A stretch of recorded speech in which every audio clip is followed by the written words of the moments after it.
Mais uma vez, boa tarde, mais uma vez, seja muito bem-vindo. Nós estamos ao vivo, agora são 15 horas e 30 minutos pontualmente pelo horário de Brasília. Eu sou o Kleber Werneck e a partir de agora você confere comigo as principais notícias nesta edição da tarde do Redação HIT. Olha só, o aumento no IOF, que é o Imposto sobre Operações Financeiras, tem ganhado muito espaço no noticiário nos últimos dias, mas também tem gerado muitas reclamações e dúvidas. Por isso, ontem, o governo anunciou que vai apresentar uma nova proposta. A ideia agora é aumentar outros impostos e não mexer mais no IOF. Nós, então, preparamos para você que nos assiste uma reportagem especial para você entender tudo sobre esse assunto. Vamos ver. Seja em uma compra com dinheiro, um empréstimo bancário, compra de dólar, investimento ou uso de cartão de crédito no exterior, todas essas movimentações cobram de você o IOF. Mas afinal, por que o governo quer aumentar esse imposto? E ainda, que imposto é esse? E por que ele está presente em nosso dia a dia muito mais do que imaginamos? Vamos entender então como isso funciona. IOF é a sigla para Imposto sobre Operações Financeiras, um imposto federal cobrado pelo governo do Brasil em diversas operações de crédito, câmbio, seguros e investimentos. Ele serve tanto para arrecadar dinheiro quanto para controlar a economia, especialmente o que entra e sai do Brasil, como no caso de transações internacionais. Para que fique mais claro o seu entendimento, vamos pensar em um exemplo. Imagine que você pegue R$1.000 de empréstimo no banco. Dessa movimentação, o governo vai cobrar o IOF sobre o valor, que no caso de empréstimo bancário, além do IOF fixo, que é de 0,38% do valor do empréstimo, o governo também vai cobrar o IOF diário, que é de 0,00082%. Sendo assim, se o seu empréstimo de R$1.000 for para 30 dias, o valor do IOF cobrado vai ser de R$ 6,26. Agora o governo vê nesse imposto uma saída para melhorar as contas públicas. Isso porque o IOF é uma fonte rápida de dinheiro para os cofres públicos e nesse momento de crise na economia do país, como o aumento de gastos com a saúde, educação, dívidas e programas sociais, subir este imposto dará uma maior arrecadação ao governo. Apesar da fala de que a população de baixa renda não será afetada, o impacto imediato acontecerá nas pequenas empresas. Isso porque o crédito ficará mais caro, dificultando o acesso a financiamentos. Por isso, o Congresso Nacional se posicionou contra a proposta. E ontem, após reunião entre a equipe do governo e parlamentares, ficou combinado que o novo projeto será apresentado. Ao invés de aumentar o IOF, o governo deve cobrar mais impostos das BETs, empresas de apostas, e também sobre os títulos de renda fixa, que atualmente são isentos da cobrança de impostos. Olha, realmente é um assunto complexo e que afeta a vida de todo mundo. Então, para falar mais sobre isso, para você entender melhor, nós vamos contar hoje com a ajuda de 3 especialistas. Olha só, nós vamos conversar com o doutor Arsênio Rodrigues, ele que é advogado tributarista, o Renan Pieri, ele que é professor de economia da FGV, e o doutor Leandro Gabiati, ele que é cientista político. Bom, então primeiro eu vou começar cumprimentando os nossos convidados. Doutor Arsênio, primeiro, boa tarde, seja muito bem-vindo, grande prazer recebê-lo aqui. Minha imagem está congelada. Boa tarde, Kleber, prazer estar com você e todos que nos assistem. Boa tarde também para o Renan. Renan, é um grande prazer recebê-lo, sua participação vai contribuir muito para o nosso telespectador. Eu que agradeço, uma boa tarde a todos. E por fim, o doutor Leandro. Leandro, obrigado pela participação e por aceitar o nosso convite.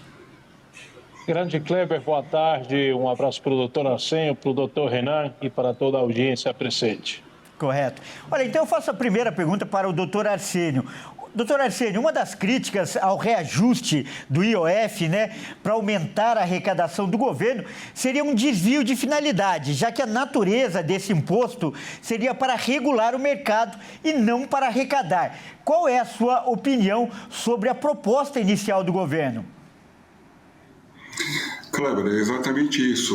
O IOF ele foi criado como imposto regulatório do mercado. Quando o mercado tem algum descompasso, o IOF serve para regular o mercado na questão de tributação e manter a taxa de câmbio, enfim, os juros dentro de um patamar de mercado. Portanto, ele não pode ser utilizado para fins arrecadatórios. A proposta que foi encaminhada pelo ministro Haddad é totalmente inconstitucional, por isso deu toda essa gritaria e a rejeição por parte do Congresso e da da sociedade, no sentido de que ele não pode ser utilizado como imposto regulatório, arrecadatório. Daí a necessidade de se rever toda a proposta e a gente está nessa situação, uma vez que o governo precisa fechar as contas. E a conta não fecha, ele novamente vem tributar, aumentar impostos. Olha, por isso que eu escolhi começar por você, doutor Arsênio, porque é a base de tudo, a base jurídica, o entendimento, a raiz dessa lei. E agora, então, nós vamos falar da implicação. E por isso eu peço a opinião do Renan. Renan, um dos argumentos do governo é que a medida não afetará a população de baixa renda. Mas alguns especialistas alertam que o aumento afetaria principalmente as pequenas empresas que teriam, por exemplo, mais dificuldade para conseguir crédito. Qual é a sua avaliação sobre as implicações? Olha, ainda não ficou claro o tamanho desse pacote, quais vão ser as alíquotas e todas as mudanças tributárias, mas você cobrar 5%, né, sobre as LCIs e as LCAs, que são títulos que ajudam empresas do setor imobiliário, do setor do agronegócio a captar recursos, certamente vai ter um impacto no investimento, né?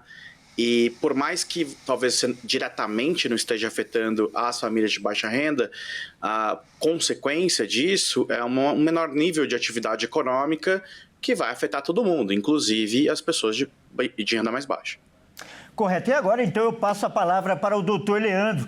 Doutor, qual é a sua avaliação em relação à articulação política do governo junto ao Congresso, já que houve muita resistência a esse projeto? Você acha que o governo, no final das contas, vai ter que ceder ou vai conseguir impor e salvar parte da estratégia para cumprir, né, as metas do arcabouço fiscal? Vamos lá, Kleber.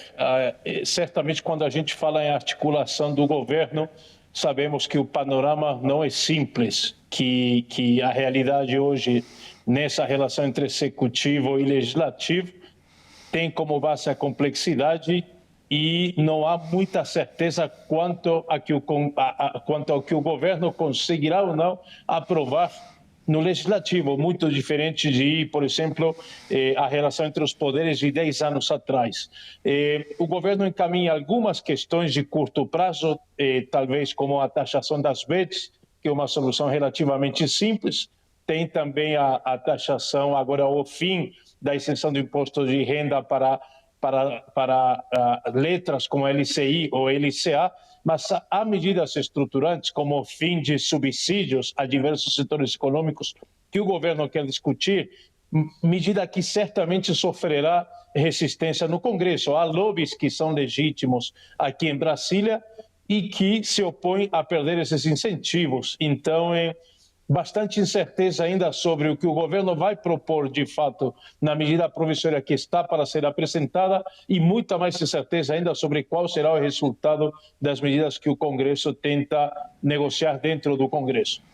Correto. E, doutor Arsênio, quando se fala em impostos, muito se fala também em justiça tributária, ou seja, quem ganha mais, paga mais e quem ganha menos, paga menos. Qual é a sua avaliação dessas bases na nova proposta? Por exemplo, como o doutor citou aí, a taxação das bets e dos títulos de renda fixa. Qual a sua avaliação sobre essa saída que, em princípio, está sendo encontrada pelo governo para compensar o não aumento do IOF? Kleber, claramente nós teremos aí o aumento de carga tributária, aumento de impostos, e vai recair sobre a sociedade, e principalmente para quem está da faixa de baixa renda. Fatalmente, as pessoas pagarão mais impostos, uma vez que todo esse aumento da carga, toda essa cobrança de impostos vai incidir na cadeia, nos preços, como disse o colega. Até hoje, a LCIs e a LCAs eram isentas. Isso vai espantar o investidor, vai tirar recursos do agronegócio, do setor imobiliário e de outras situações. As próprias fintechs que estão querendo comparar o negócio com os bancos, e aí também tributar com a contribuição social sobre o lucro, são atividades totalmente distintas. Você comparar um banco com uma fintech. E, aliás, falta regulamentação para isso. A questão das bets é uma questão muito difícil, porque ela acabou de ser regulamentada e uma regulamentação muito precária no que se diz ao sistema tributário. Então, isso tudo vai ter um impacto e fatalmente vai onerar as pessoas de baixa renda. Não há como, enquanto o governo não atacar as medidas estruturantes, reformas administrativas, e vamos ser honestos, né, o Congresso ajudar, porque o Congresso é um dos maiores gastadores do orçamento público. O Congresso deveria participar também economizando, e nós temos as emendas de parlamentares, temos as emendas de orçamento, as emendas PIX e tudo mais, fora os fundos para os partidos políticos. O Congresso deveria dar sua participação nesse sentido e realmente atacar o problema na raiz e não aumentando impostos. Correto. E, Renan, entidades já se manifestaram, inclusive nesta segunda-feira, contra essas medidas alternativas ao aumento do IOF, principalmente ligadas, como você disse mesmo na primeira participação, ao setor imobiliário e agropecuário. Você acredita que a oferta de crédito deve sofrer impacto e que os preços devem aumentar, como estão alertando essas entidades? Olha, Kleber, é difícil um ajuste fiscal pelo lado da Receita que deixe alguém de bom humor, né? A questão do IOF vai impactar em empresas do varejo que antecipam recursos, muitas empresas pequenas, né? O que acaba afetando o nível de emprego e a renda como um todo. E no caso específico desse aumento de alíquota, né, dos títulos que eram isentados, como as LCIs e LCAs, pode impactar, sim, a quantidade de oferta de crédito para esses setores específicos, né? O caso da infraestrutura, em termos gerais, e o agronegócio. Não está claro, no curto prazo pode até ter um aumento no custo, né? Que pode ser repassado para os produtos finais, nesses casos, mas em médio prazo o impacto mais provável seja a redução mesmo da tomada de crédito e do nível de atividade, né? Isso é, em geral, esperado quando você tem um aumento de alíquota. Olha, doutor Leandro, agora falando sobre a parte política, como a gente viu, vai ser difícil, eu diria até impossível agradar todo mundo com essas medidas. Qual o saldo político dessa história? O governo já enfrenta a baixa popularidade, a gente viu isso nas últimas pesquisas, sai ainda mais desgastado por causa dessa proposta de aumento do IOF? Kleber, vamos focar aqui justamente na forma em que o governo está decidindo no processo decisório. O processo decisório foi bastante desorganizado, houve inclusive até divergências internas na hora de comunicar, ninguém queria aparecer como responsável, como tendo ciência do que o Ministério da Fazenda estava proposto. Então, talvez esse problema de popularidade, agora justamente no contexto do IOF, revele problemas maiores que o governo tem. Atuação dos ministros, falta de comunicação interna, problemas na comunicação externa, uma economia que, paradoxalmente, apesar de ter um nível de emprego elevado e uma atividade razoável, de 2,5% talvez esse ano, o governo enfrenta problemas sérios, e aqui há problemas de conceito, problemas de comunicação, de gestão, e tudo isso aí se reflete na popularidade. E aí voltamos ao ponto inicial, um governo com baixa popularidade tem problemas para impor a sua própria vontade ao poder legislativo. Então, retomamos o conceito inicial também, que é IOF hoje se vincula a um processo de incerteza. Não sabemos como é que o Congresso receberá as medidas propostas pelo Ministério da Fazenda e qual será o destino dessas medidas. Para quem investe, para quem faz negócio, que não sabe quanto pagará de IOF, e principalmente, como tanto o doutor Arsênio quanto o doutor Renan estavam falando aqui, problemas, afinal, para todo mundo, principalmente para o cidadão mais pobre, que é quem paga a conta, geralmente, nesse tipo de situação. Olha, com certeza é um assunto multidisciplinar, envolve aí o direito tributário, envolve a parte econômica e também a parte política, como a gente tem falado. Então, eu vou fazer, para finalizar, a mesma pergunta para os três entrevistados. Esse projeto parece consenso que foi um tiro no pé. Há como reverter esse panorama ou melhor seria abandonar essa ideia, o que também causaria desgaste? Eu pergunto primeiro para o doutor Arsênio. Kleber, o governo está numa situação, numa sinuca de bico, me perdoe o termo. Ele precisa fechar as contas, esse exercício já está com déficit altíssimo, não vai conseguir cumprir as metas do orçamento, portanto, ele tem que tomar alguma medida e arrumar dinheiro, recursos. Portanto, são situações paliativas que não vão resolver a questão conjuntural. Para o momento, isso vai trazer um maior desgaste político e para a sociedade e vai aumentar a carga tributária para a sociedade. Eu não vejo como o governo possa recuar de forma total. Ele fez um pequeno recuo na questão do IOF, mas de alguma forma ele vai manter algum outro tipo de aumento de tributo, a começar pelas LCIs e LCAs. E virão outras propostas para aumentar a arrecadação. Em nenhum momento vai virar uma proposta para diminuir despesas do governo, medidas estruturantes. Então, nós teremos uma situação muito difícil e o governo cada vez com a sua taxa de rejeição bastante elevada. Infelizmente, teremos situações esse ano e o próximo ano bastante difíceis para o país. Correto. Renan, por favor, qual que é a sua avaliação sobre essa questão? Olha, o governo está numa sinuca de bico, né? Provavelmente não bate a meta do novo arcabouço fiscal no ano que vem, do jeito que está. Há questionamento se bate esse ano também, o mercado pelo Boletim Focus também não espera que bata a meta, então é positivo ver um esforço do governo em sinalizar que está pelo menos preocupado com a questão, né?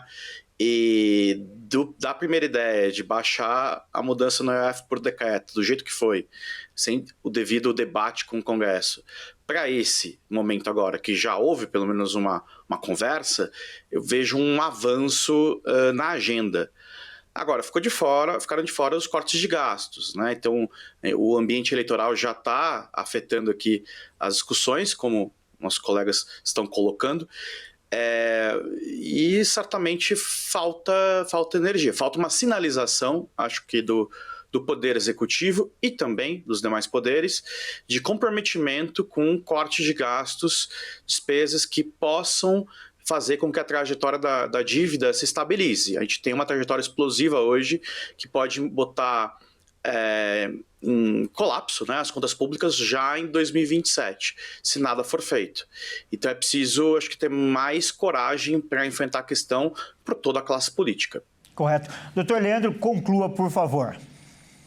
Vamos lá. Primeiro, sem ignorar que a margem de manobra que o ministro Haddad tem é muito estreita. É lógico que, ao que tudo indica, o processo que o governo iniciou nasce errado, porque quando você tem que recuar é porque você partiu talvez de uma premissa mais problemática. Acho que o Arsenio e o Renan estão me ajudando muito aqui a concluir, porque eles colocaram vários elementos que justamente fazem parte da situação. A sinalização fiscal é uma, o Haddad tem que dar uma sinalização fiscal obrigatoriamente, mas também o Renan traz oportunamente a questão da eleição, como cortar gastos quando a gente está praticamente a um ano do início do ciclo eleitoral. Então, e quando justamente você tem um presidente com uma popularidade bastante negativa. Então, a impressão de quem está aqui em Brasília é que o governo tenta sobreviver da forma que for possível para chegar a 2026, minimamente com condições de competir, de concorrer, de disputar a reeleição, e justamente só com medidas paliativas, mas nem o Congresso, o doutor Arsenio mencionou isso corretamente, nem o Congresso nem o governo apontam a medidas estruturantes. Por quê? Porque discutir medidas estruturantes é algo que gera um custo político muito elevado, e a gente não vê nem o governo e nem o Congresso dispostos a encaminhar uma solução nessa linha. Portanto, tudo numa situação de um tipo de impasse e aguardando de alguma forma a eleição de 2026 para que o próximo governo, seja o do Lula ou seja de um novo presidente, encaminhe uma solução política com mais lastro político, com mais apoio e mais legitimidade. Correto? E eu quero agradecer, então, a participação dos nossos três convidados.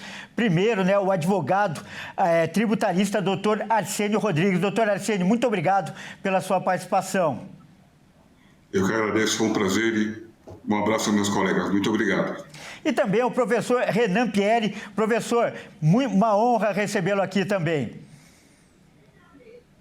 Foi um prazer e uma boa tarde a todos. E por fim, o doutor Leandro Gabiati. Doutor, mais uma vez um grande prazer recebê-lo aqui. Obrigado pela sua participação. Kleber, o prazer facilitou muito com os colegas discutir aqui o assunto. Um abraço grande. Grande abraço. Olha, vamos mudar de assunto agora para fazer aquele nosso giro de repórteres pelo país para saber o que é notícia nesta segunda-feira. Olha só, um vídeo mostra o momento em que um posto de combustível explode no Rio de Janeiro e um homem infelizmente morreu. Veja os detalhes com o Joenison Santos.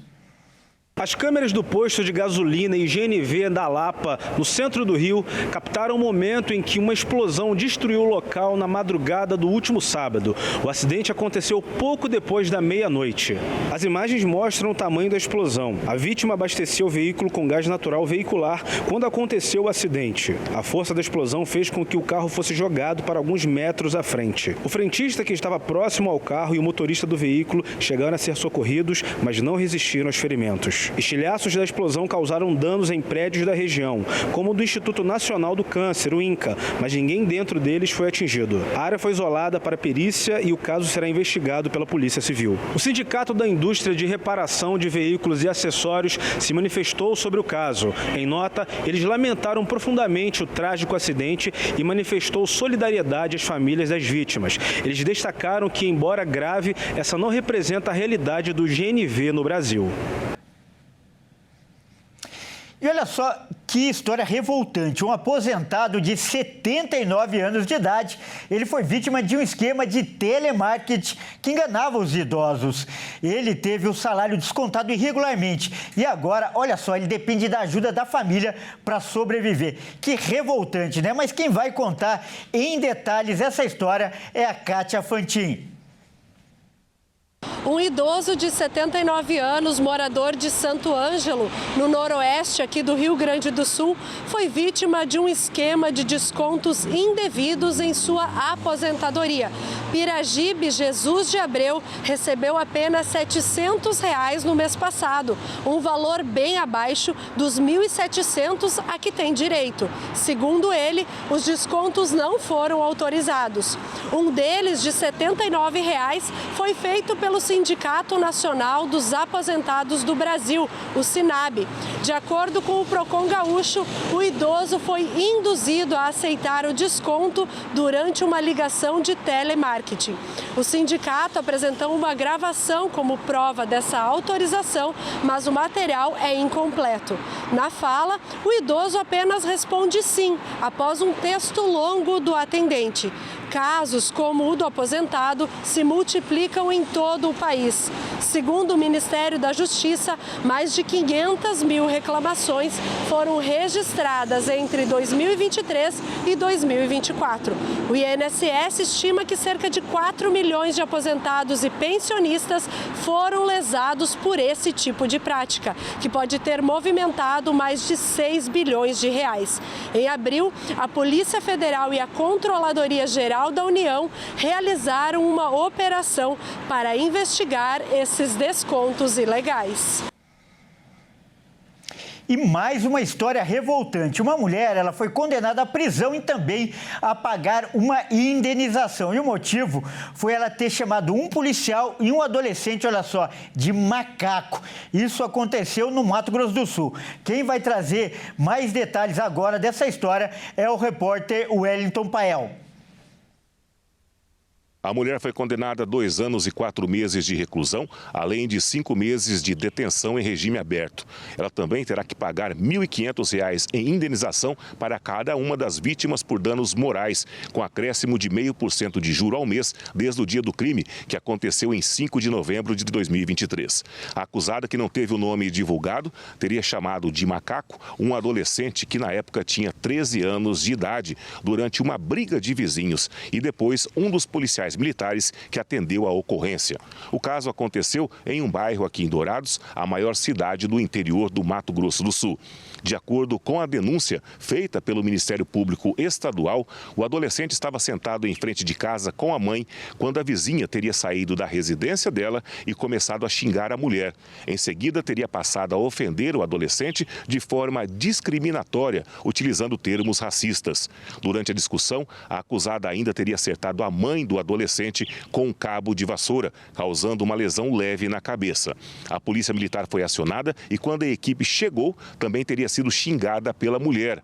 Os policiais foram chamados de policiais corruptos.